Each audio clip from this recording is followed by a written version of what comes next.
মুন্নারের দুঃসম্পর্কের আত্মীয় যারা আছে তারা মুন্নারের দায়িত্ব নিতে চাইল না। তাই মাতব্বর মুন্নারের ভার নিতে চেয়েছিলেন, কিন্তু মুন্না তো আপনাদের বাড়ি থাকতে চায়। ঠিক আছে, চল মুন্নাকে নিয়ে আসি। ওকে নিয়ে আইসো কান। এখন থেকে মুন্নার এই বাড়ির ছেলে।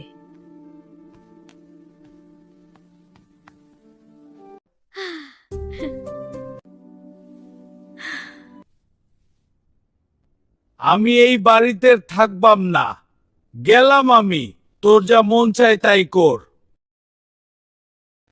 প্রেমার পছন্দ হচ্ছে না মুন্নাকে। দুজনের মধ্যে সখ্যতা করে দিস, যাতে একজন আরেকজনকে আপন চোখে দেখে। কয়দিনে মিশে যাবে দুজন। আম্মা, মুন্নার নতুন নাম রাখা উচিত। কেন? এখন থেকে মুন্না আমাদের ভাই, আমাদের নাম পি দিয়ে, তাই হলে ওর নামও পি দিয়ে হবে, তাই না আপা? তুই নাম রাখ তাহলে। রাখছি তো, প্রান্ত মোড়ল। মুন্নাকে জানা সকালে, রাজি হলে এরপর সবাই না হয় ডাকবো। রাজি হবে না মানে? পিটিয়ে রাজি করাবো।